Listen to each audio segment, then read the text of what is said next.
وہ ادھر ادھر دیکھتا بہت محتاط انداز میں فون بوتھ کی طرف بڑھا تو دل دھک دھک کر رہا تھا۔ جیب سے معیز کے موبائل نمبر والی پرچی نکال کر اس نے بڑی احتیاط کے ساتھ نمبر ملانا شروع کیا، اور اسے حیرت نہیں ہوئی جب اگلی ہی بیل پہ کال اٹینڈ کر لی گئی۔ ہیلو، مراد صدیقی کا ہنگارا۔ کون؟ معیز احمد؟ جی، آپ کون بول رہے ہیں؟ وہ الجھن امیز لہجے میں پوچھ رہا تھا۔ تعارف کو چھوڑو اور میرے سوال کا جواب دو۔ اپنی بیوی کے بدلے میں تم کتنی رقم دے سکتے ہو؟ ادھر ادھر دیکھتے ہوئے وہ دبے ہوئے مگر سختی سے پر لہجے میں بولا تو معیز کا دل اچھل کر حلق میں آ نٹکا۔ ابیہ تمہارے پاس ہے؟ وہ بھی یقینی سے پوچھنے لگا، پھر تیز لہجے میں بولا، کون ہو تم؟ کیوں مان لوں میں کہ ابیہ تمہارے پاس ہے؟ ماننا تو تمہیں پڑے گا مننے، اور ہاں، زیادہ ٹائم نہیں دوں گا میں۔ اتنے غریب تو نہیں ہو کہ تمہیں رقم کا بندوبست کرنے کی ضرورت پڑے۔ وہ غرایا تھا۔ دیکھو، تم جو کوئی بھی ہو، پہلے ابیہ سے میری بات کرواؤ، بس ایک بار مجھے اس کی آواز سنوا دو۔ معیز نے چلا کر کہا، اسے خوف لاحق ہوا کہیں وہ کال ہی نہ کاٹ دے۔ وہ بھی کرواؤں گا، مگر تم کل شام تک 50 لاکھ میری بتائی ہوئی جگہ پر پہنچاؤ گے۔ مراد صدیقی کی ہونٹوں پر مسکراہٹ کھیلنے لگی۔ شکار کی تڑپ زندگی سے اس کی محبت کا پتہ دے رہی تھی۔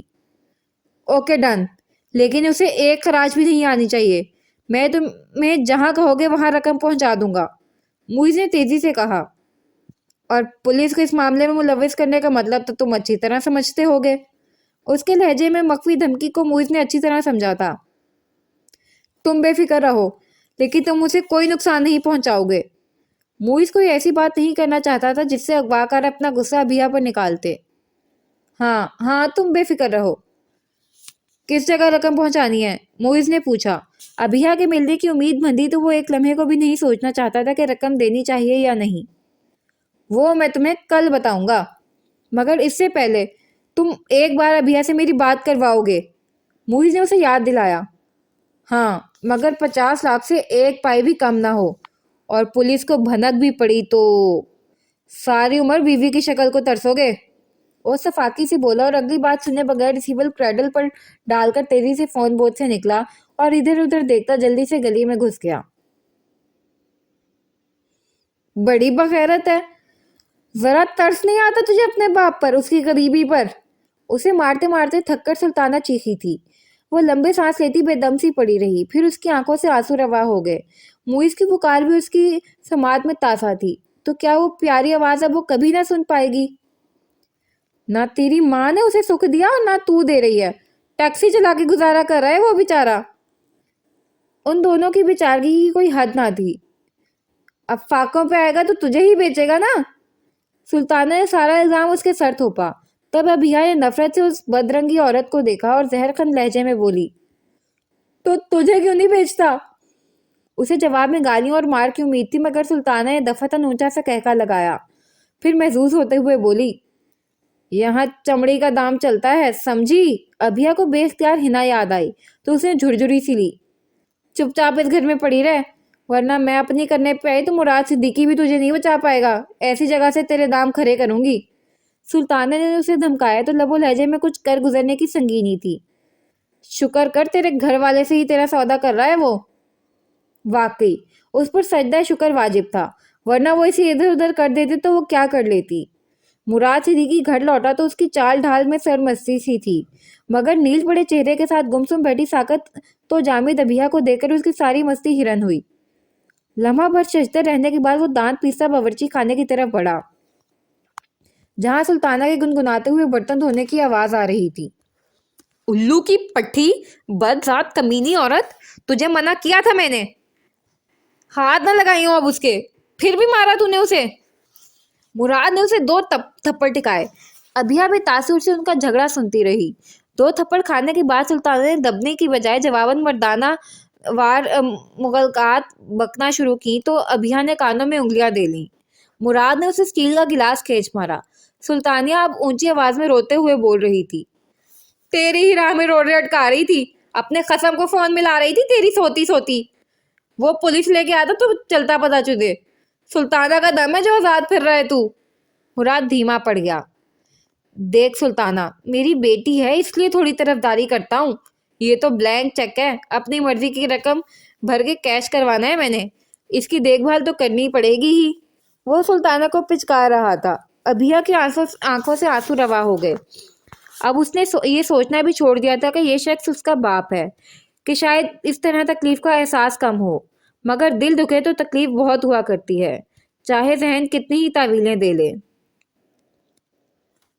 میرے خیال میں ہمیں پولیس کی مدد لے لینی چاہیے موئس، اور نے سنجیدگی سے مشورہ دیا۔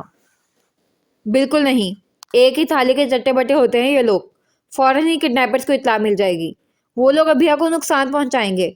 موئز نے فی الفور یہ تجویز رد کر دی۔ ہاں بالکل، پولیس کو بیچ میں ڈالنے سے معاملہ بگڑ جائے گا۔ ثانیہ نے بھی اس کی تائید کی تھی۔ ہم ایف آئی آر کٹوا چکے ہیں، پولیس تو آلریڈی اس معاملے میں انوالو ہے، اصولاً تو پولیس کو انفارم کرنا ہی چاہیے۔ احراز نے بھائی کو دیکھا، وہ بہت پریشان دکھائی دیتا تھا۔ نفی میں سر ہلا کر بولا، میں ابھیا کے لیے 1% بھی نقصان کا رسک نہیں لے سکتا، ذرا سی بھی گڑبڑ ہوئی تو وہ لوگ کوئی انتہائی قدم اٹھا سکتے ہیں، انہوں نے سختی سے منع کیا ہے، اور ہو سکتا ہے وہ ہماری نقل و حرکت پر بھی نظر رکھے ہوئے ہوں۔ ثانیہ نے کہا، نظر تو رکھے ہوئے تھا، اور نہ جانے کب سے۔ موئز کی آنکھوں میں خفیف سی کچھ سرخی اتری۔ جب ہی تو وہ آدھی رات کو باہر نکلی اور ان لوگوں کو موقع مل گیا۔ رقم کا انتظام ہو گیا ہے نا؟ اور نے پوچھا۔ رقم کا تو کوئی مسئلہ نہیں ہے، مجھے صرف یہ ٹینشن ہے کہ وہ لوگ ابھیا کو خیریت سے لوٹا دیں۔ وہ مستربانہ انداز میں بولا۔ یا اللہ! سفینہ بیگم کے تو کلیجے پہ ہاتھ پڑا۔ وہ تیزی سے چلتے ان کی طرف آئیں اور تند لہجے میں بولی، حق حلال کی کمائی میں سے 50 روپے بھی کوئی دھوکے سے وصول کرے تو دکھ ہوتا ہے، اور تمہیں 50 لاکھ معمولی دکھائی دے رہے ہیں؟ اعراز کو ثانیہ اور رون کے سامنے ماں کے رویے پر شرمندگی محسوس ہوئی تھی۔ ایک زندگی کا سوال ہے ماما، ان کی جگہ میں ہوتا تب اسے دگنی رقم بھی ہونے دیتی آپ۔ اعراز نے نرمی سے ماں کو سمجھانا چاہا، مگر سوئے کو تو کوئی جگائے، اب جو جاگ رہا ہے اسے کون جگائے؟ خدا نہ کرے! وہ تیزی سے بولی، گھور کے اعراز کو دیکھا۔ اس کا اکاؤنٹ بھرا ہوا ہے تمہارے باپ نے، وہیں سے پیسہ چکا کے جان کیوں نہیں بچا لیتی اپنی؟ اور موئز بیٹا، وہ لب و لہجے بدل کے نرمی سے موئز سے مخاطب ہوئی، کیا گارنٹی ہے کہ وہ 50 لاکھ لینے کے بعد اسے واپس زندہ کر دیں گے، اسے زندہ واپس کر دیں گے؟ ماما پلیز! مارے دکھ کے موئز کی آواز حلق میں پھنسی۔ آنٹی، آپ تو ماں ہیں، دعا کریں گی تو اللہ ضرور سنے گا۔ ثانیہ کو سفینہ کی ایک ہی جھلک سے اندازہ ہو گیا کہ ابھیا کے شب و روز کس جہنم میں گزرتے رہے ہوں گے۔ انہوں نے ثانیہ کی بات پر کوئی حوصلہ افزا جملہ کہنے کی بجائے مبہم سے انداز میں ہنکارا بھرا، پھر موئز کو مشورہ دینے لگیں، تم سیدھے پولیس کو انفارم کرو، آگے پولیس جانے اور اغوا کار جانے، تم اس معاملے میں مت پڑو، مجھے تمہاری جان عزیز ہے میرے بچے۔ ان کے لب و لہجے سے اپنے اولاد کے لیے پیار ٹپکتا تھا۔ اور مجھے ابھیا کی۔ موئز جیسے خود پر سے ضبط کھونے والا تھا، جتانے والے انداز میں کھڑا ہوا۔ سفینہ نے ناگواری سے اسے دیکھا، پھر پینترا بدلتے ہوئے بولی، اتنے دنوں گھر سے باہر رہنے والی لڑکیوں کو یہ معاشرہ قبول نہیں کرتا موئز احمد۔ میں کر لوں گا ماما، میں کروں گا۔ وہ بے اختیار ہی خود پر سے قابو کھو کر اونچی آواز میں بولا۔ اور ثانیہ سفینہ بیگم کی شکل قلبی دیکھ کر ششدر رہ گئیں۔ ماما پلیز، انف، بہت ہو گیا۔ اعراز اٹھ کر ان کے سامنے آن کھڑا ہوا، اس کے لب و لہجے اور آنکھوں سے ناراضگی جھلکتی تھی۔ سفینہ بیگم غصے سے بڑبڑاتے ہوئے وہاں سے گئیں۔ مجھے کیا ہے، 50 لاکھ باپ نے اس کے اکاؤنٹ میں بھر دیا، 50 تم لگا دو گے، چاہے یہ بھی اسی کے اکاؤنٹ میں چلا جائے۔ وہ صاف لفظوں میں ابھیا کے اغوا کو ڈرامہ کہہ گئی تھی۔ ثانیہ نے گہری سانس بھری۔ بعض لوگ زندگی میں آؤٹ آف کورس سوالوں کی طرح آتے ہیں، آپ نے زندگی میں جتنا بھی تجربہ حاصل کیا ہو وہ سارا ان کے سامنے فیل ہو جاتا ہے، ساری کی ساری تیاری دھری کی دھری رہ جاتی ہے۔ کل شام کو رقم پہنچانی ہے، جگہ وہ کل بتائے گا، بس تم لوگ دعا کرو کہ وہ لوگ۔ موئز بہت دیر کے بعد بولا تو شدت جذبات سے اس کی آواز گلے میں اٹک گئی، مگر وہ تینوں جانتے تھے کہ کیا دعا کرنی ہے۔ سلطانہ 50 لاکھ پہ بہت خوش نہ تھی۔ اتنی بڑی اسامی ہے تیرے جمائی کی، 50 لاکھ کیا مانگنے بیٹھ گیا ہے اس سے؟ وہ 50 لاکھ پہ پہلے خوش ہوئی تھی، مگر جب سنا کہ موئز فوراً مان گیا تو اس کی خوشی کو پچھتاوا بننے میں دیر نہ لگی۔ مراد نے اسے گھورا، پیار سے گالی دی، اری کبھی لاکھ بھی اکٹھا دیکھا ہے تو نے؟ ایسے منہ بنا رہی ہے جیسے 50 لاکھ تو تیرا باپ واسکٹ میں ڈال کے پھرا کرتا تھا۔ کمینے، یہ سوچ جو ایک ہی ہلے میں 50 لاکھ دینے پر راضی ہو گیا، کیا وہ 1 کروڑ نہ دیتا؟ سلطانہ کی آنکھیں چمکی۔ بس بس، مراد نے ہاتھ اٹھایا، نہ شکری مت بن، میرا تو دل اچھل اچھل کے حلق میں آ رہا ہے، پیسے والا بندہ ہے، عزت سے بات کر رہا تھا، تو میں بھی حد میں ہی رہنا چاہتا ہوں۔ ابھی وہ پولیس سے ریڈ ڈلوانی شروع کر دے تو تھانے میں ہم دونوں کو الٹا لٹکا کے چھترول ہو ہماری۔ سلطانہ نے منہ بنایا۔ تو رہی ہے سدا کا ڈرپوک، ایک ہی بار لمبا ہاتھ مارتا تو ہم دونوں کہیں باہر ملک نکل لیتے۔ ارے بدبخت، تھوڑا مانگا ہے تبھی خوشی سے دے رہا ہے، اس کی پہنچ سے باہر مانگتا تو مجبوراً وہ پولیس کو انوالو کرتا۔ سمجھتی نہیں ہے کم عقل عورت۔ وہ زچ آ گیا تھا۔ اور فکر نہ کر، 50 لاکھ میں ہم دونوں 3-4 ہنی مون منا سکتے ہیں۔ دبئی اور ملیشیا کا چکر تو لگوا ہی دوں گا میں اپنی رانی کو۔ مراد نے شوقی سے کہا تو سلطانہ کی ہونٹوں کی لالی بھی دو معنی انداز میں پھیلنے لگی۔ ساتھ والے کمرے میں باندھ کی چارپائی پہ نیم بے ہوش پڑا وجود بے بسی اور بے کسی کی مثال تھا۔ موئز نے کھانا بھی برائے نام ہی کھایا تھا۔ اعراز کے کہنے پر زارا نے سفینہ بیگم کو ابھیا کے متعلق کوئی بھی الٹی سیدھی بات بالخصوص موئز کے سامنے کرنے سے منع بھی کر دیا تھا۔ وہ محض سفینہ بیگم کا دل رکھنے کو ساتھ بیٹھ گیا تھا، ورنہ اتنے دنوں سے گویا وہ بس جینے کے لیے ہی کھا رہا تھا۔ اسے کرسی گھسیٹ کر اٹھنے کے پر تولتا دیکھ سفینہ بیگم نے سرسری انداز میں بات شروع کی۔